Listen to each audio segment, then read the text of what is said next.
Hello YouTube, I am the War Mumbler, and today we're going to be playing a campaign of the Bloody Hands with Warzog, the Great Green Prophet, as the faction leader. So obviously we're going to be playing in the Mortal Empires, and I guess, you know, if you notice my pretty background here, you can see that this is in the time period when the Rise of the Tomb Kings first came out, the DLC release. So let's go ahead and get into it. We must preserve this world. I think it's important to note that in this campaign, I'm going to be playing on Legendary, and I will not be playing with any mods.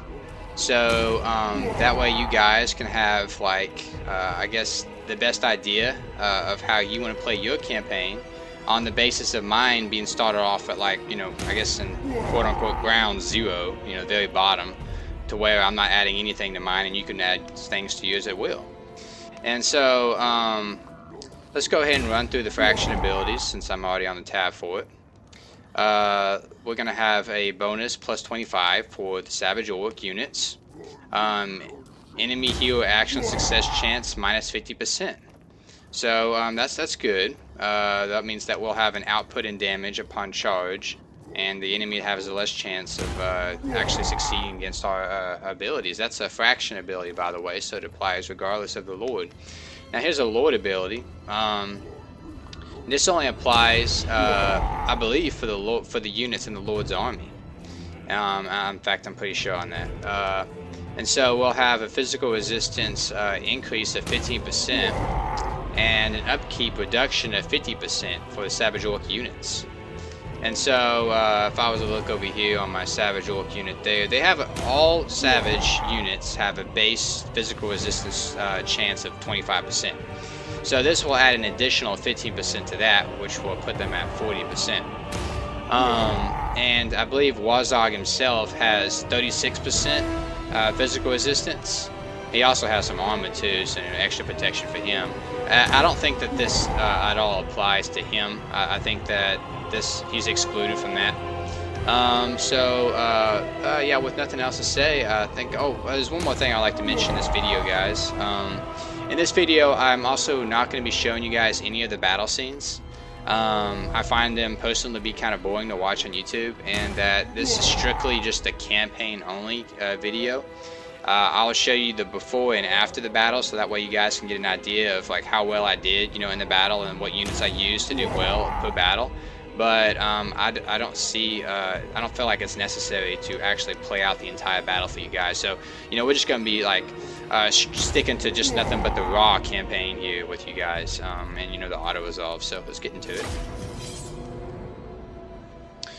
Alright, so it's been a while since I played the Bloody Hands, to be honest with you. It's been over a year, I guess, you know, back during Warhammer 1. I guess as a personal note, guys, and I'm not saying this to brag, but I have logged over 1,500 hours of gaming experience between both Warhammer 1 and Warhammer 2. So I know my stuff, but I don't claim to know everything. You know, it's everything's kind of still learning as I. The green gods have led you to Ekrund, Lord Warzog. What do they whisper now? Are the Badlands ready for the taking? The nearby area is teeming with tribes of inferior greenskins. To the east, the Teeth Snatchers and Red Fangs gather, eager to exploit you and regain lost lands. Yet you are chosen by the gods. They will see that you prevail. Demonstrate your strength to these weaklings, and tribes of lesser orcs will flock to your banner, freeing you to pursue your twisted prophecies. The stunted dwarfs that dwell in the mountains around you should provide plentiful quarry.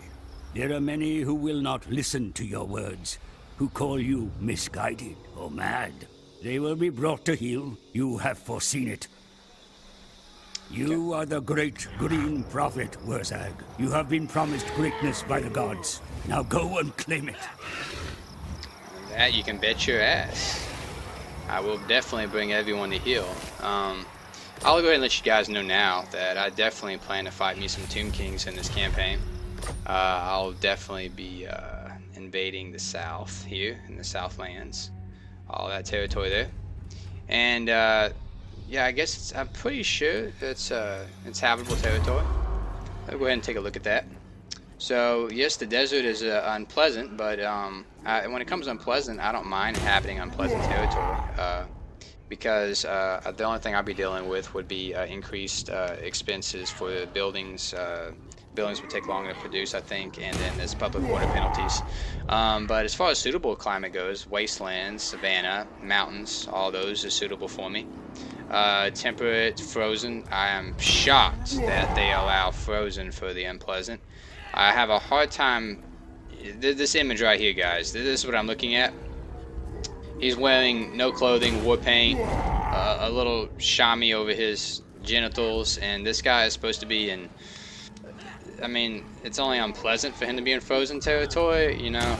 I'm just trying to picture the savage orcs gathered around a little fire, if they can find some wood over there in this snowy, frozen, packed, mountainous terrain, you know, and I'm having a hard time picturing it, but I honestly expect the desert to be in the suitable category section, considering these guys, you know, in the wastelands, and that's pretty much like pretty deserty, rocky, deserty terrain.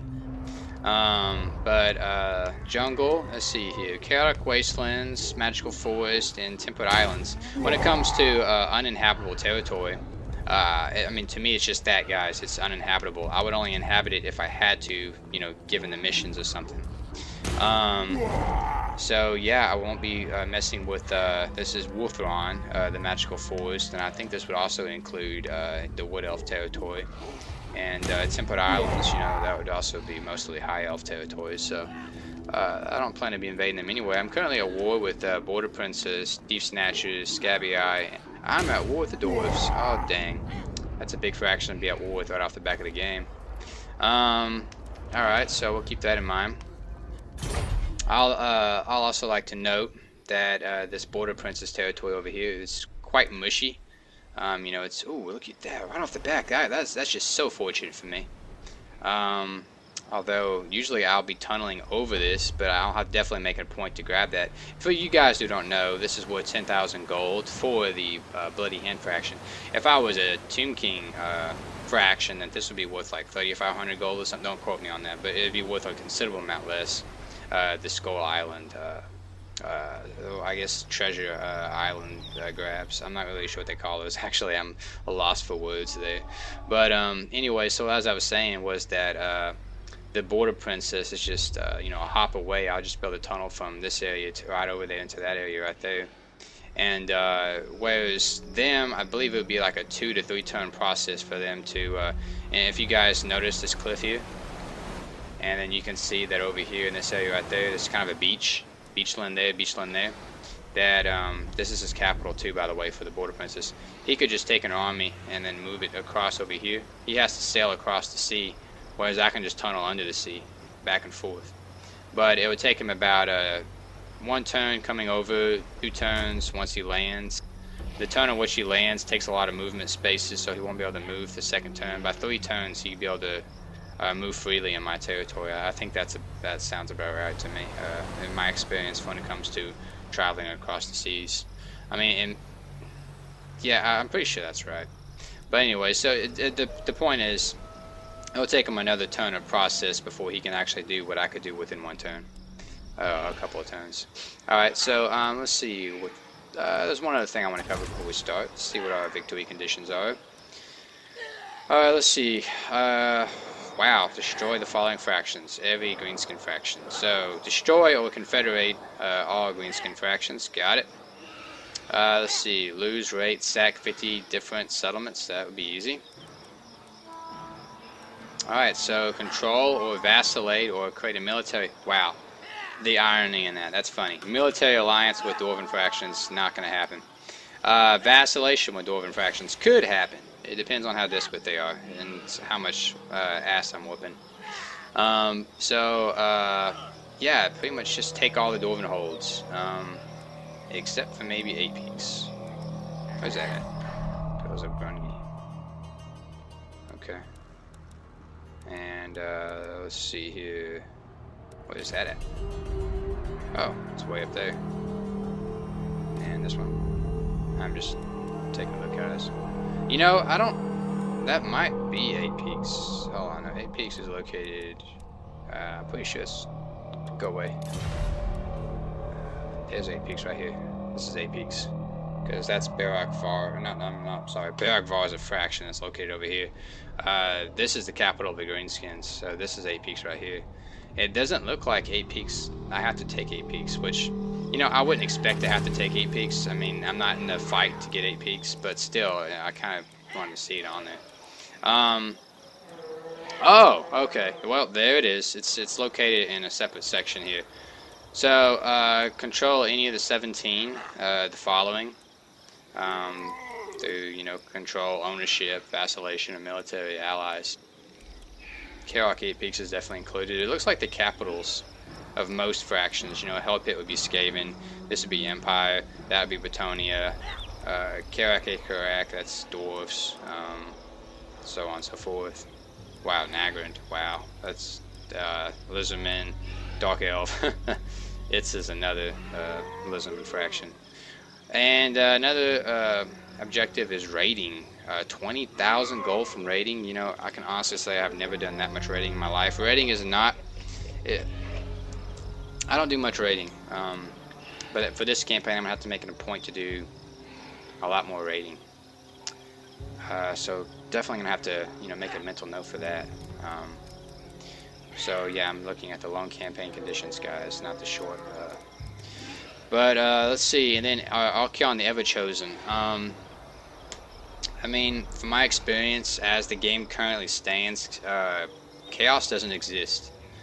I mean, the whole chaotic fraction is gone unless you have chaotic rebellion caused from Norskin, chaotic waste. You know, the what you call it.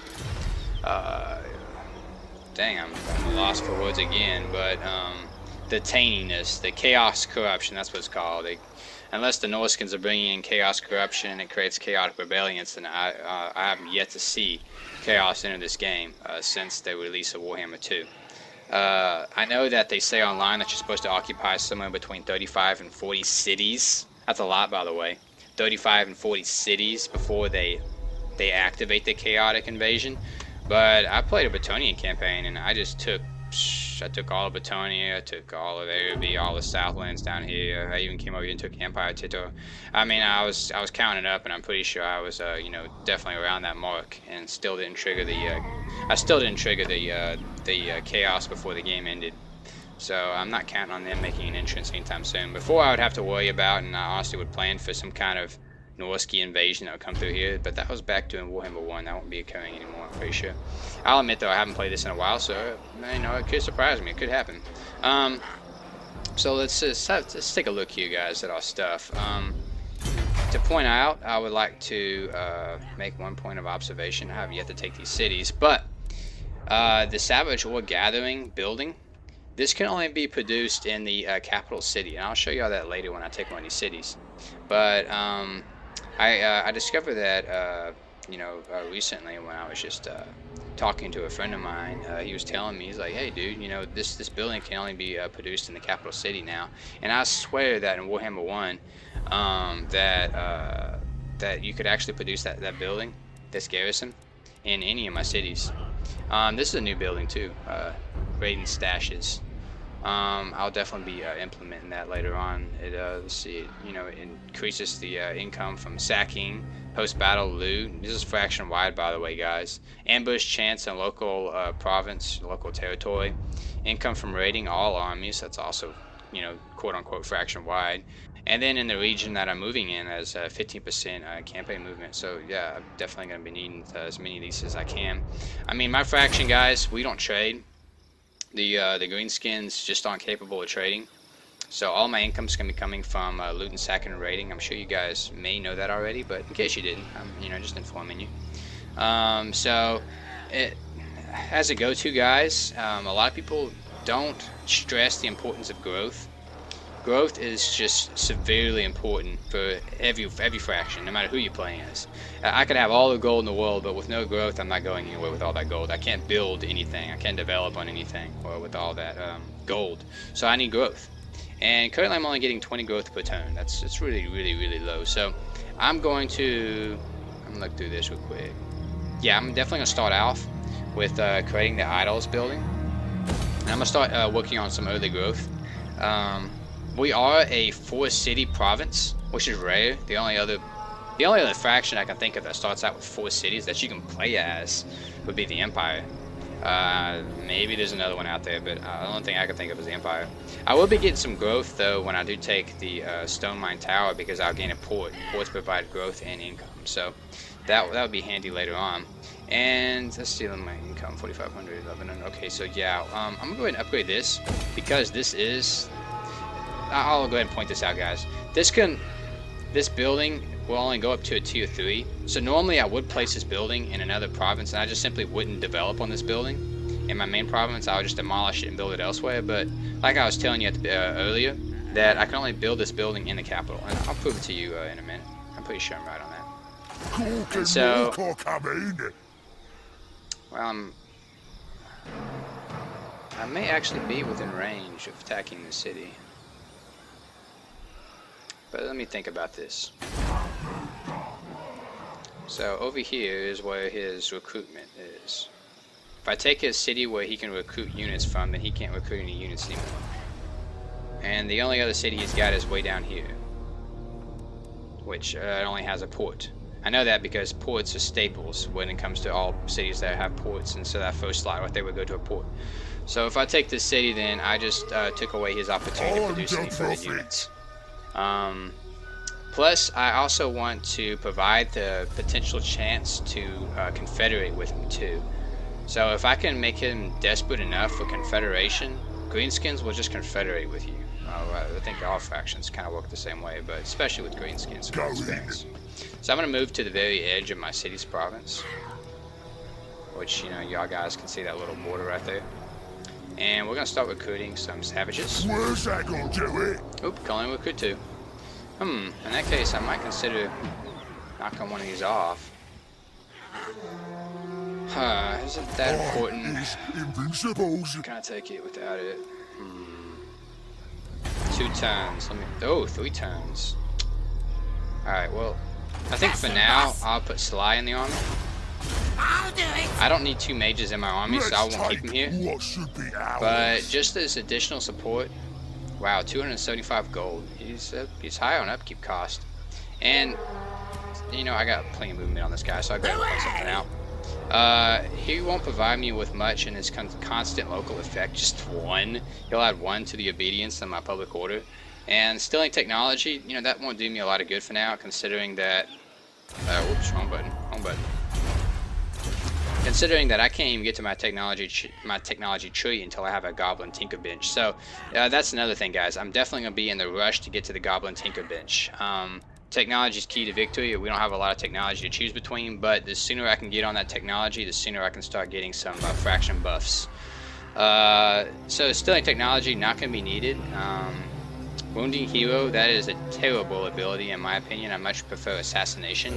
Hindu Replenishment, also a terrible ability for you know, affecting armies. I'd much prefer assaulting armies or blocking armies, something like that. Those are a lot better effects than this. But you know, I guess beggars can't be choosers. I got a free hero, and I'm planning to use him to do some scouting. I got to decide the direction I'm going to scout in. I basically wanted to discover greenskin fractions that have the potential for high yield in economy, that are not, you know, not in too dangerous of a territory, something I can hold on to. I want to get to them first and discover them first. That way I could confederate them when the time arises. Oh, look at that. They have an overlay tab over here now. I mean, guys, I got like 1,500 hours in this game, and I just noticed this just for the first time. I guess I never zoomed out that far before. Well, Warhammer 1 and Warhammer 2 have 1,500 hours, and in this Warhammer 2, I think I got like 500 or 600 hours, something like that. Don't quote me on that. I'm not sure. I might come up here and discover the Skarsnik first. And while my heroes traveling through this territory, you know, give me an opportunity to go ahead and have a look at my enemies over here. I will note that when my hero does travel around and discovers new fractions, those fractions also discover me. So they'll probably go to war with me, considering that there's Clan Angren right here, and honestly, I forget the name of this one, and the Black Mountains over here. But I'm not at all worried about Karak Norn, I think is the name of this dwarven fraction here. So we'll discover Skarsnik. Hold on, I'm thinking of a. We can go down south. I don't have many greenskins down south except for the top knots. I'll discover them pretty quick, and all the greenskins over here. I mean, they're kind of.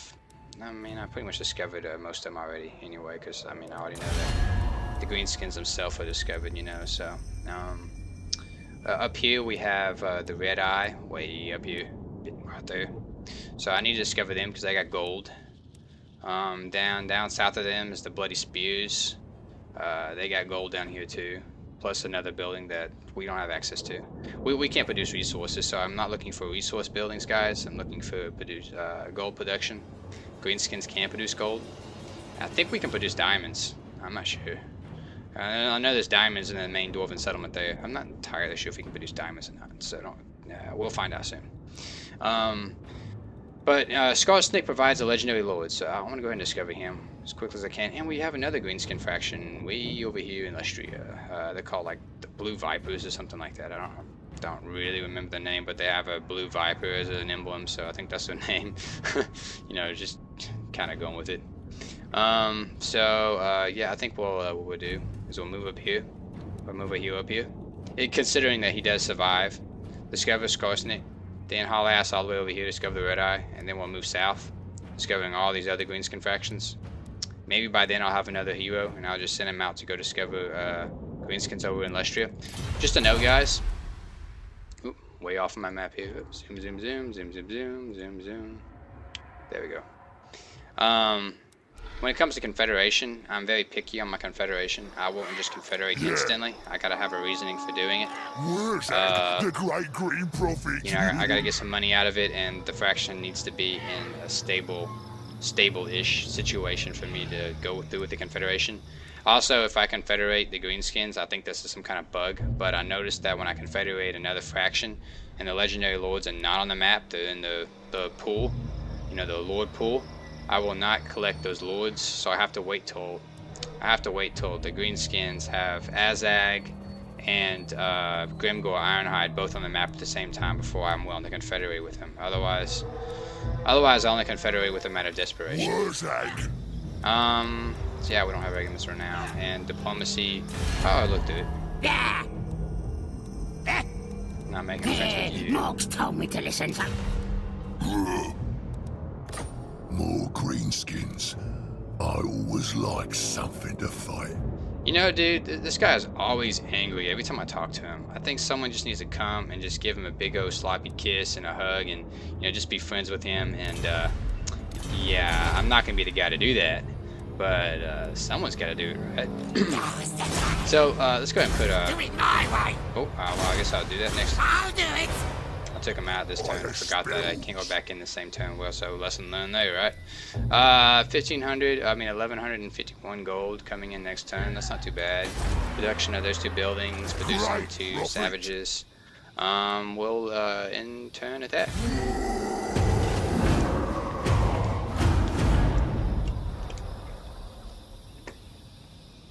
I guess while this is going through this, I'm gonna go ahead and look through, go ahead and set the settings on these. I don't care to see the heroes for anyone. Just personally, I just don't care to see what the heroes do. I mean, if they assault my garrison, ooh, big deal, you know. If they assassinate my hero, I wouldn't mind seeing that, I guess, but it's not that big of a deal to me. Neutral fractions. I'll put them on fastest for now. I definitely want to see what the enemy's up to. And when it comes to the ally, I'll put him on fastest as well. And everything on normal for mine. Let's get back into it. Okay, so over here on the world events, looks like the Scabby Eye and Barak Var declared war against each other. Or actually, Barak Var declared war against the Scabby Eye. Big surprise there. Hey, what are you up to? Ah, I see. So he's gonna try to slow me down. No, I'm still gonna be taking Bitstone Mine next turn, dude. Regardless if your army's bunkered there.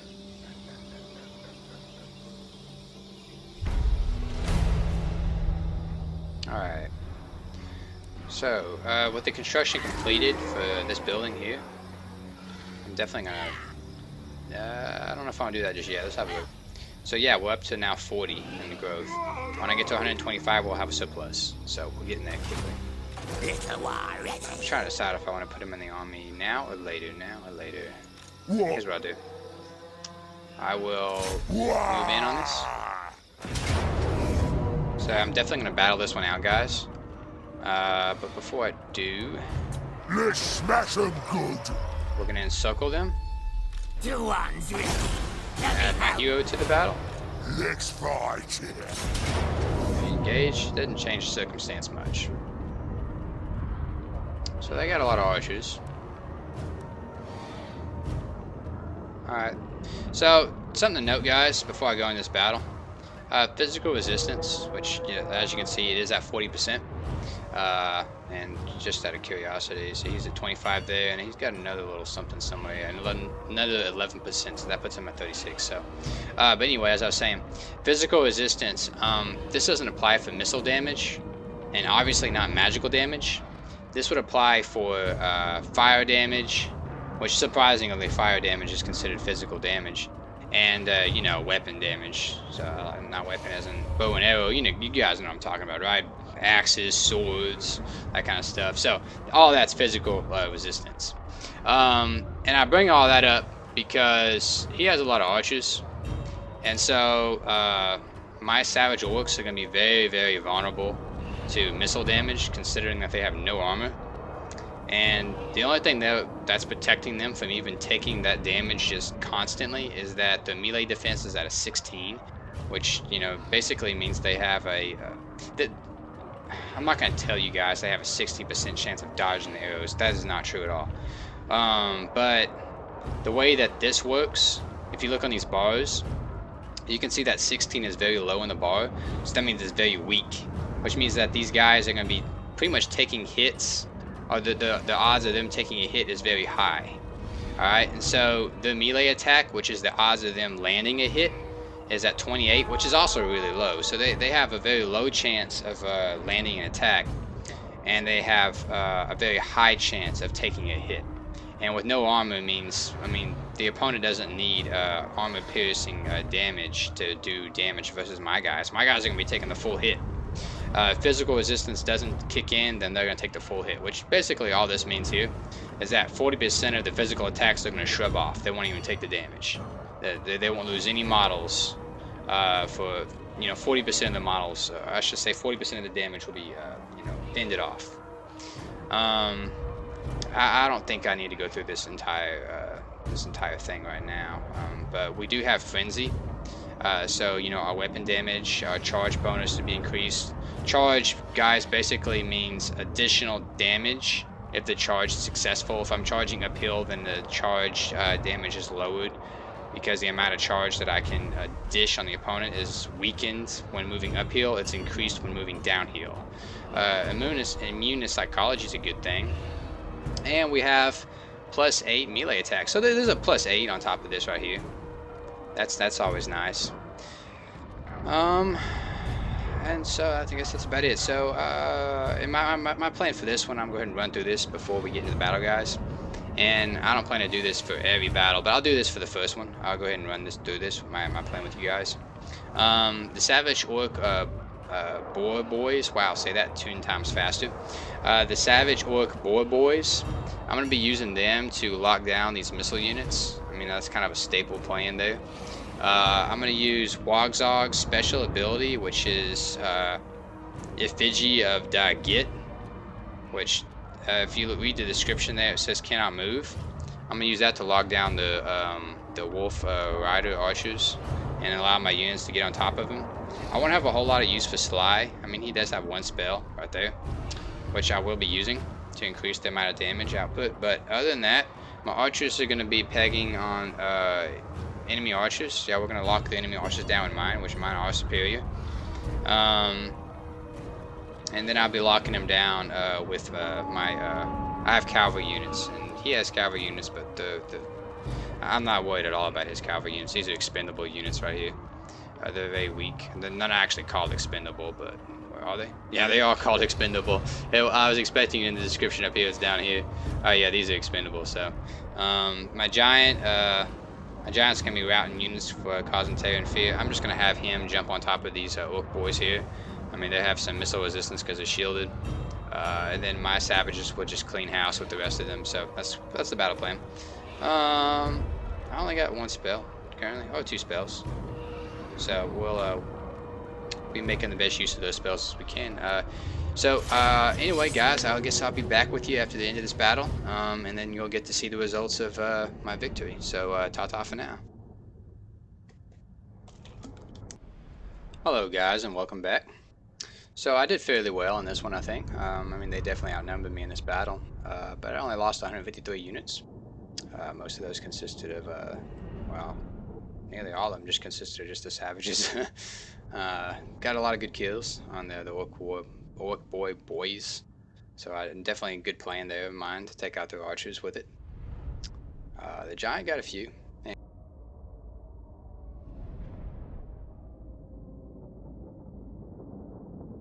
And these were all killed due to really well, I think. So we got some fightiness increase. That's good. A fair amount of gold there.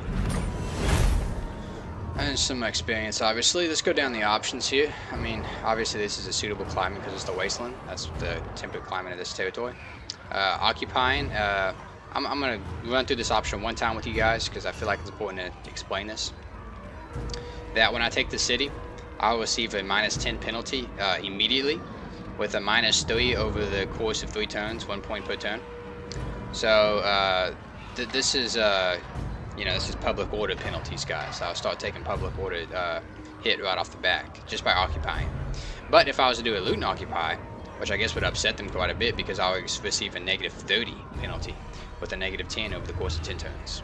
So that, and it will destroy or demolish, damage buildings, which is where I get the loot from. The positive to that is that the unit replenishment will be increased by 5%. I didn't take a lot of damage, and I'll be honest with you guys, I don't plan to do any of these options but occupy. This is my starting province, and the last thing I want to do is create a bunch of public order problems. But I just feel like it's important to run through the options with you guys. But you know how SAC works, guys. SAC's pretty typical. It's just gain a lot of money, don't occupy the territory, and then raising it, it's just getting rid of it altogether. So we'll definitely occupy.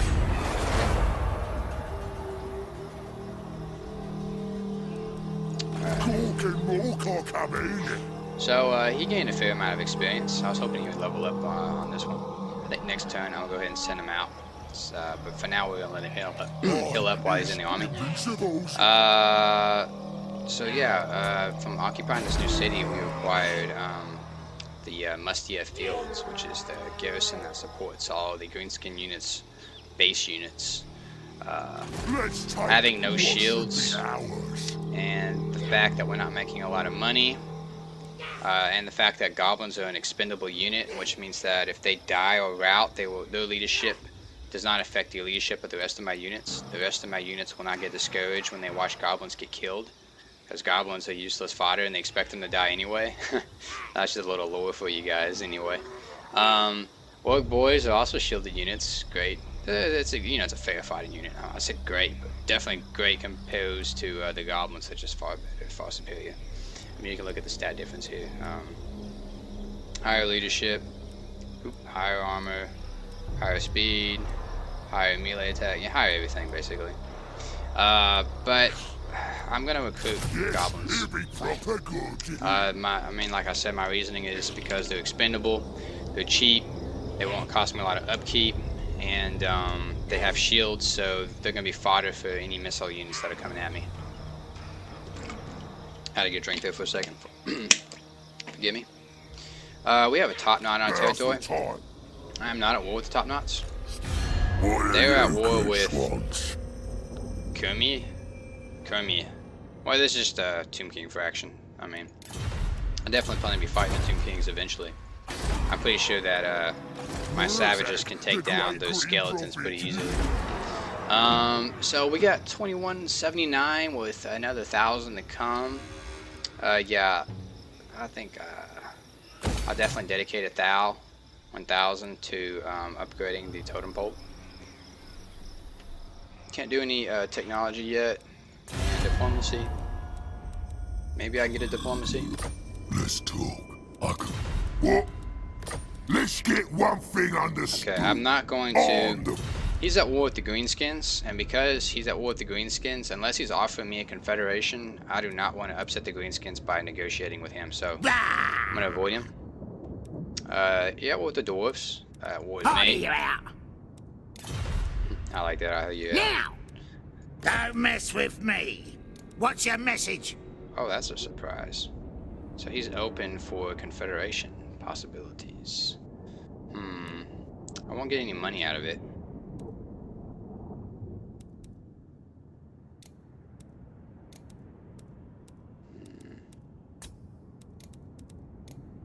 The moderate chance. I will get... Because it's moderate, I know that I won't get much money out of this. How big is his army? It's fairly small. Well, on the bright side, guys, if I get a confederation with them, I won't have to move my army south. I can just move my army straight over here to Stone Mine Tower and take the last city in my province. And then my objective would be to pick up that, obviously. That's just one big reason to come over here. But also I plan to get into this nice squishy green terrain over here and just start sacking as many of these cities as I can, raiding as territory, that kind of thing. Because that's my only source of income. You give me this port, which will entice the border princes to come to me.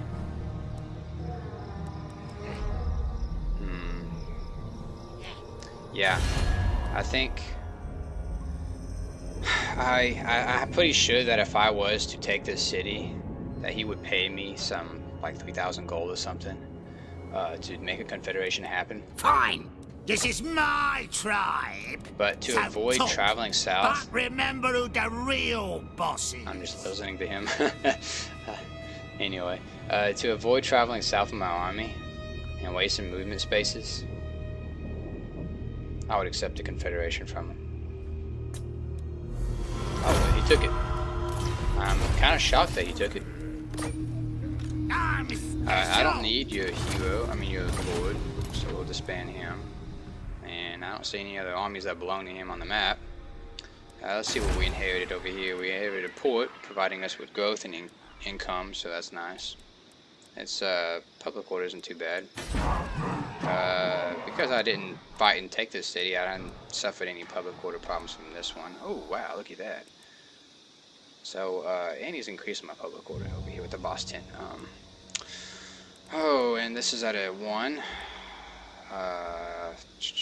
Pile of shiny stuff. That's kind of important to keep that up, but I'm really leaning towards garrisoning up this city. I'm thinking here, guys. If I move one more up, then I'll access the goblin big bosses, which I want to do, but just not yet. Okay. I think I'm fine with having rebellion show up if one does show up, but garrisoning up that city is going to be my priority at the second. I'm planning to garrison up all the cities eventually, but I can't have my province vulnerable to attacks from something like this little army over here. If he was to choose to attack me, he could do some damage if he wanted, but he's not going to. I'm pretty sure of that. So I'm going to go ahead and disband that. I'm going to keep the shiny pit because I need the money. I have seen the future. Currently recruiting. I've gone through negotiations. All of them that I think I want to go through. Let's see if there's anything else on here. Really? Go on then. Nah, you don't want nothing from me. Alright, what do we got here? Wurzag. Alright, I always go with the route march. Plus 10% movement range. If I was to upgrade my lord or upgrade my army, it wouldn't do a lot of good if I couldn't get to the battle. So if I had 10% more movement range, that could make the difference between making an attack this turn or making an attack next turn. I always, doesn't matter what faction I'm playing, I always hit that one first. So with that said, we have a lot of income coming next turn. We're gonna end it right there. I'm surprised how well this is going so far. I got a confederation by like turn 2. The next confederation, I won't have the option to confederate again for several turns. I don't know the exact turn count. I think it's somewhere around like 15.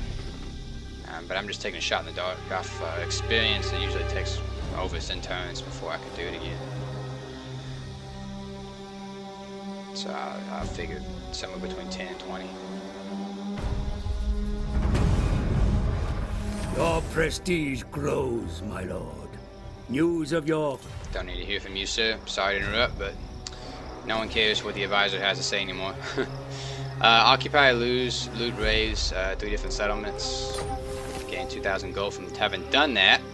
Now if I do 6 more, which, oh god, that'd be so easy to do. I plan to be doing that about 1, 2, 3. That's 3 of them right there. We'll gain another 4,000 gold. Yeah. So let's see. I'm gonna send out my hero head of the army. Take a look at what's going on over here.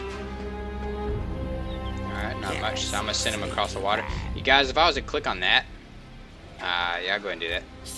Can you see how that's gonna make him go all the way around?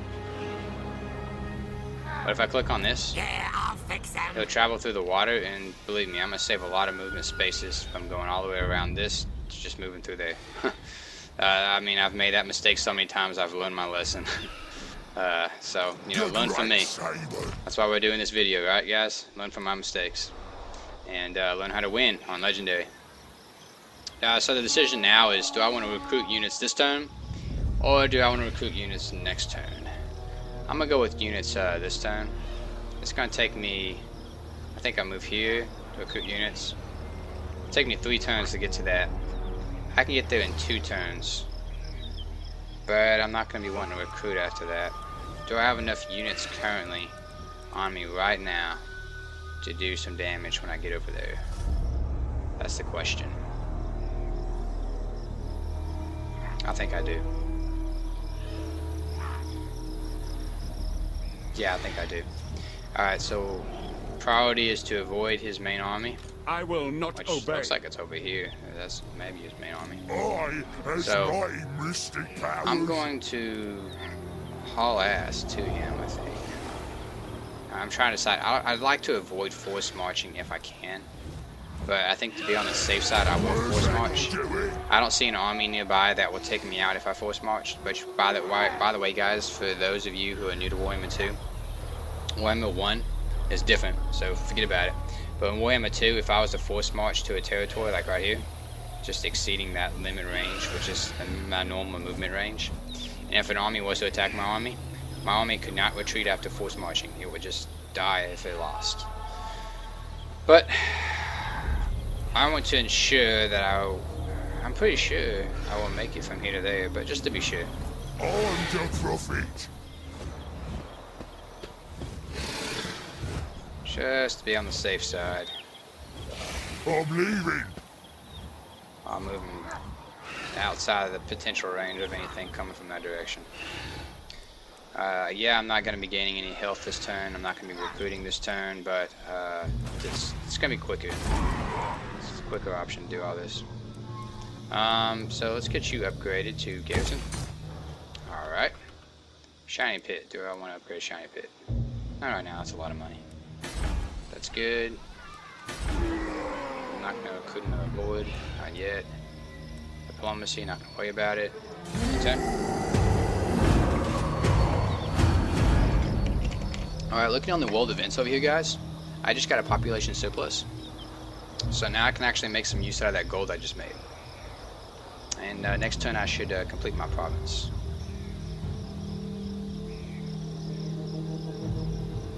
I'm just taking a look at my clock currently.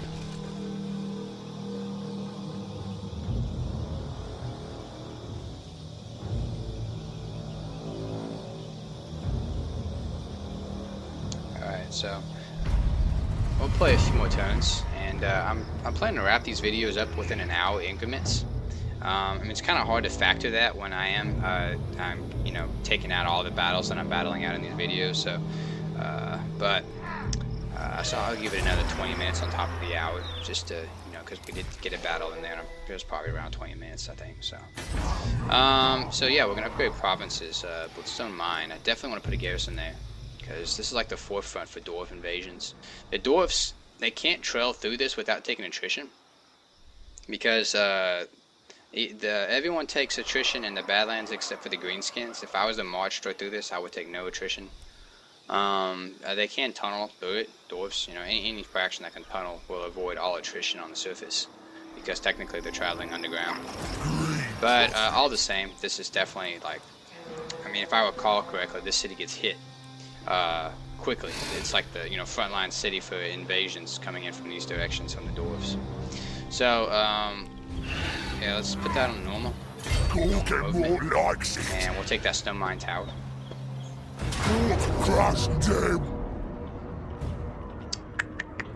Yeah, this is gonna be real nice and clean. Autos up.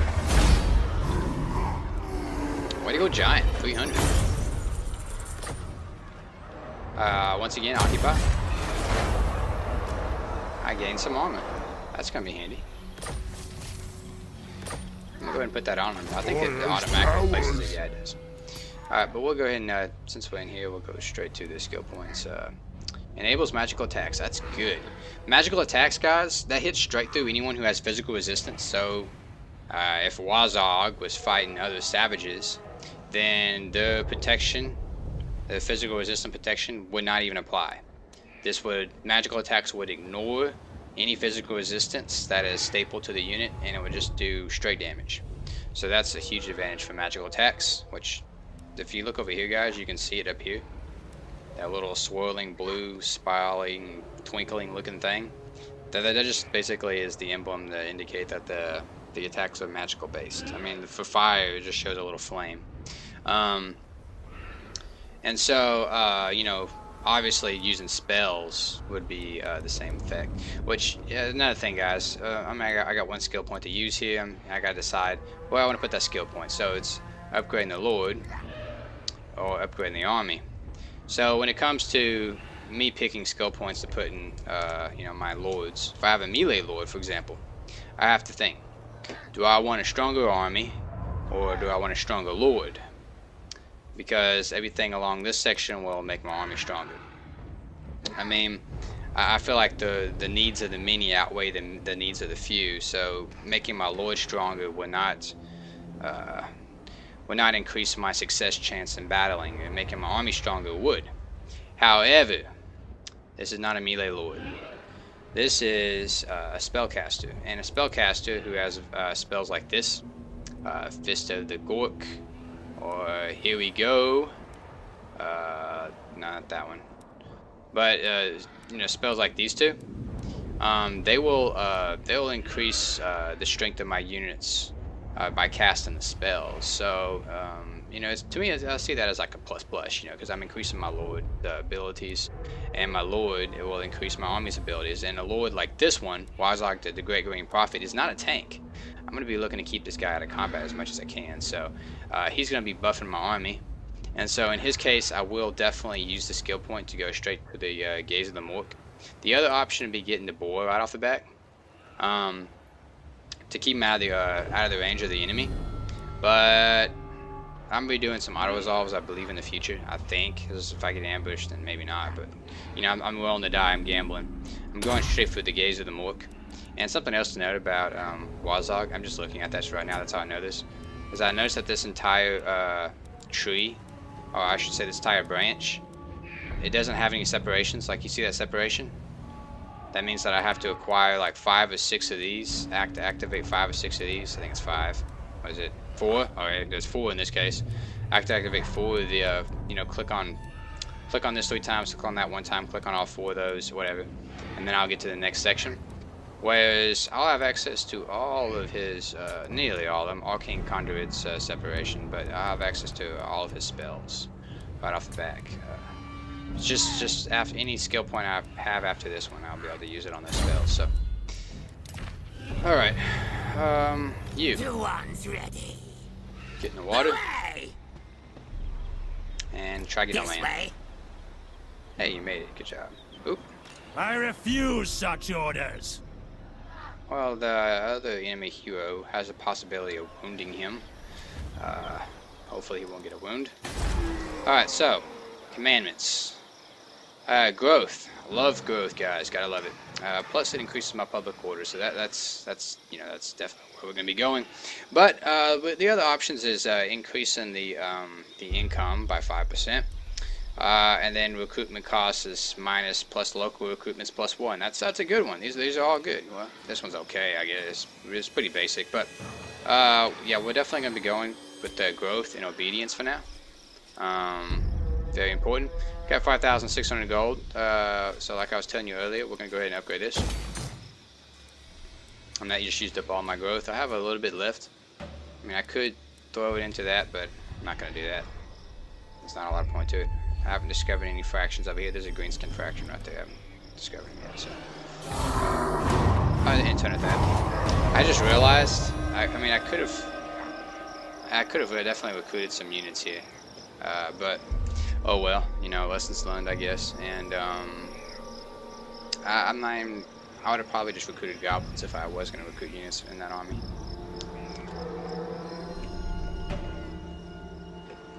Ooh, looks like he's coming straight for me. You know, I was thinking I might entice him by taking that city. He's now within range of his attack, and I'm at war with him. But I wasn't sure if he would make an attack. So that surprised me. Population surplus. Alright guys, so I have two options here, the way I see it. Let me get back into the game. Let's see. There we are. Oh, and now I got a rebellion to deal with. Alright, so we got a lot of problems going on at one time. I'll have a rebellion up here next turn. Oh boy. Well, it's a good thing we put a garrison here at Dragonhorn Mine. This will intercept his army if his army starts trailing through here. So, without a doubt, he's going to be taking this city. That goes without saying. I mean, the garrison is 3 savage orcs. 3 units of savage orcs. He's got a unit of 19. A couple crossbows, swords. Can't scout out the rest of the army, it's all a mystery, but it's a good stack. And with a rebellion occurring next turn, I have 2 options. I can march my army back to my territory, fend off the attack, fend off the rebellion, fend off his army, build it up, then go back out on the offensive. Or I can come over here and I can take this. I could take that and come back, I guess. The option 2 would be, though, to go on the offensive and start sacking these cities. I mean, I've always been a strong believer when it comes to rolling the die, gambling, and trying to draw the attention of the opponent away from my territory by trying to keep him focused on his territory. Granted, guys, we are up against an AI, but, you know, these guys are like... I mean, the AIs are basically designed to kind of think like people. I mean, I've played the Empire before, and to avoid the invasions from the Varg, I literally sent an army all along the coast and just looted and occupied all the cities, slowly increasing the replenishment and gaining economy. And then because I looted and occupied, I had rebellions come and just sack all these cities as I did it, and actually drew the attention of the Varg to try to stop my army from doing that. So I'm gonna try a similar approach here. So I'm definitely gambling, guys. I'm taking a huge leap of faith here. Will it draw his army back? I don't know. But I think in the meantime, I'm gonna go ahead and build up an army in my main province. Start recruiting some units. Okay, so alright, so if I was to choose a goblin war boss, this would be really good if I had a goblin-based army. But I don't plan to be making a goblin-based army, so we're going to be choosing an orc war boss. So my options is leadership +3, the immune to psychology, which I believe that applies to just him. Attribute Strider. Okay, and then speed +15. So this is basically increasing him. This is increasing the army. I'm gonna go with the army. The boys are playing. Well, actually, maybe. Spoiler. Well, all the same leadership. I don't know if this applies. It applies to him or just the army. Oh, well, maybe it's the trait that just applies to him. Him or the army, whatever. I mean, both of them were really quite crappy, so I just had to pick one. Alright, let's go ahead and dish him in some units. So the upkeep is going to be 173 for the Savage Orcs, 140 for the Orc Boys, 94 for the Goblins, 173 for the Archers. I guess it's important to note this to you guys as well, that the upkeep in Wazog, the Grey-Green Prophets army, I mean, you can see that it's like 70 coin difference here. I mean, it's 104 in comparison to 173, so yeah. That the Lord ability to lower the upkeep cost of my Savages only applies for the units that are in his army. And I think it's the same for like recruitment too. Let's see here. Upkeep cost, okay, it's just upkeep. Yeah. Reduced by 50%. I won't be recruiting any more units in his army. Well, since I'm already on his army, I'm already clicking on it. I'm gonna go ahead and move my army. Let's take what should be ours. Alright, see there guys, you got 10,000. Plus I gained another effect ability, I guess, increase the leadership in an assigned unit. That's like something I can put on a unit, is what that is. And let's move into the territory. So next turn I'll be able to attack that. Curse 'em, boss! This way! Ah! Move the hero up. Should discover that fraction. Or maybe not. I'll have to look. I might have discovered it. I won't obey. I don't think I discovered it. Yeah, I did discover it. Cool. Now! Speak up, or I'll take your tongue. So, he's not currently... I think what I'm going to do, because I know that he doesn't like the Border Princess, because I can see that he likes me for being at war with the Border Princess. When I start sacking a few of these cities, I'll negotiate for more gold. So for now, we won't do any negotiating with him. You, I gotta get you recruiting some units here. We're definitely making more gold per turn. I'll give you... Gosh, man, I don't know. I don't want to really recruit a lot of Savages into the army. I'll recruit one Savage, 2 Orc Boys. Next turn I'm gonna go cheap with Goblins, and I'll throw in a couple Archers, I think. I mean, I got a lot of money right now to spend, so... we'll go ahead and... let's see here. I don't know if any enemy army is going to come in and attack this while I develop it, but we'll go ahead and push for development on that. I know I just used up my growth to do that. Let's see here. Yeah, see guys, I'm at 375 right now. So if I was to develop that, boom, just lost all my growth. So, I mean, that's growth I could definitely be applying to my capital here. So if I don't use it, then I could just pile it all up and then just dump it on the capital when time comes. So, I mean, now that I think about it, I mean, it's not like upgrading that's gonna make a big difference, and it's just vulnerable to attacks. So I'm not gonna upgrade that. I'm just gonna leave my growth solid as it is. I mean, I'm getting 120 growth a turn. That's substantially higher than that starting 20 I had. I've moved my distance here. I believe this army can take on any garrison he's currently got. I don't see any men around him. Recruiting men there. Imminent rebellion. We'll be dealing with that pretty soon. What do you got? Don't come at me. I'm just checking diplomacy real quick.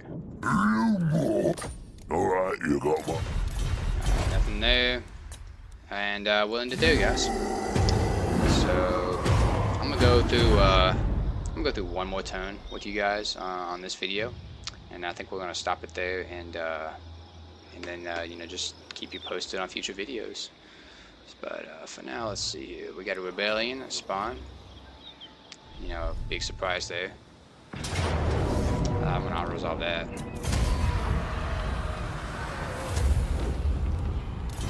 And big surprise there. You know, wasn't expecting him to take that.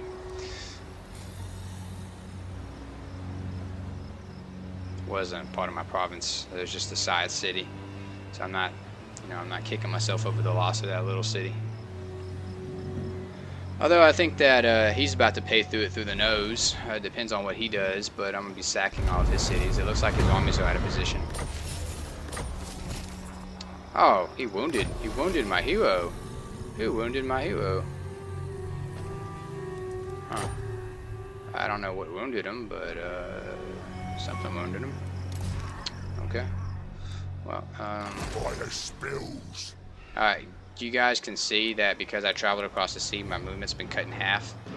I mean, normally I would tunnel over this, but you know why I came through here. I came here to get that little island right there. So it doesn't make a difference considering that I'm going to sack this thing anyway. Fight. And we'll auto-resolve that. More fightiness, I like to see that. Decent amount of gold. And we'll definitely sack it. So I plan to come back for some more later. Let them repair the city up, you know, get it up and running again.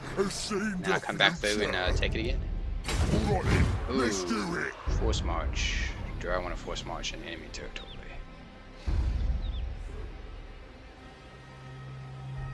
I'm gonna roll the die again, but I'm I'll do out it.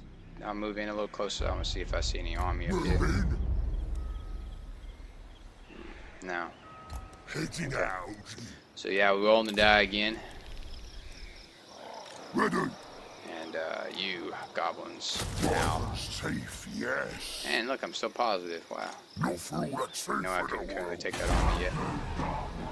Gonna build up on that growth, let it pile up some more. And let's see here. So, oh, I didn't click on it. Got a massive army incoming. I'm sure it's gonna be coming straight from my province. What else would he be doing down here, guys? Yeah, there's a chance, you know, I could lure him back to his own territory.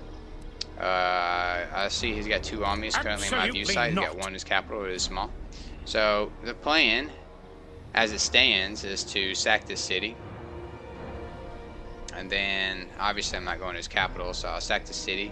I'll come back and I'll sack or raise that again. Tunnel over, and then help defend my own territory. All along, I mean, I don't think he can gain a whole lot of profit. Let's say he comes over here, he takes Dragonhorn Mine, whatever he does with it, sack it, raise it, occupy it.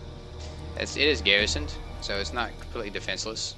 So hopefully I can kill off this rebellion in time to get my army over there to that, and then you know resupply that. So you know we'll see what happens. But so far, I mean, as you guys can see, it's kind of like a base trade going on here. We'll see what happens in the future. So thanks guys for watching. I am the War Mumbler, and we'll get back to you in the near future. Alright guys, thank you. Bye.